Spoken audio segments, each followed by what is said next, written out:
Bang.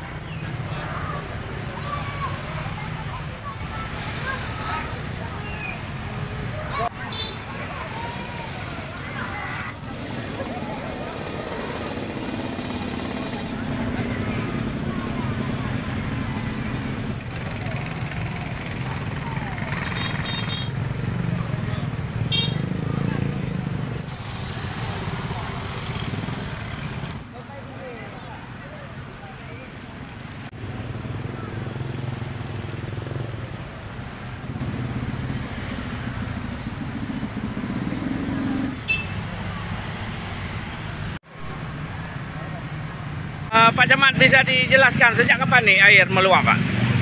Air kalau untuk laut dalam itu dari semalam udah meluap karena kita kiriman dari atas. Nah, juga hari ini malam juga ada pasang besar sehingga untuk desa laut dalam itu hampir separuh kampung sudah tergenang. Ya, ada yang mengungsi, Pak, hingga saat ini? Untuk sementara ada yang mengungsi ke rumah-rumah keluarga yang tinggi.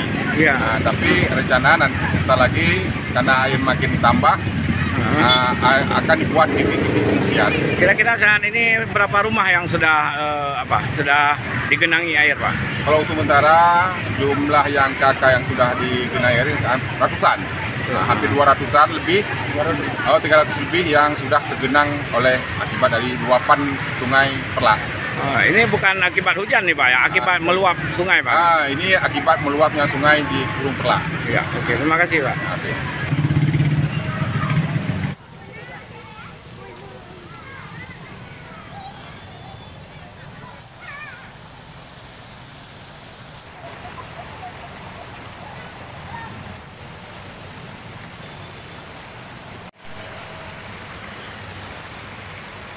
Kondisinya bagaimana, Pak?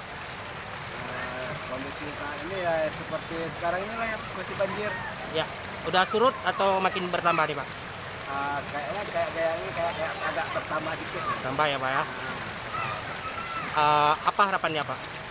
Ya harapannya kita berharap kalau bisa air cepat berkurang kan. Iya. Supaya bisa kita lakukan aktivitas ke depan kan. Karena sudah beberapa hari ini kita agak terasa nggak ada kegiatan karena keadaan banjir. Lumpuh, Pak ya. Iya. Luapan air Perlak ini apakah menjadi rutinitas setiap tahunnya atau bagaimana nih? Yang sudah kami alami hampir setiap tahun. Setiap tahun ya. Iya.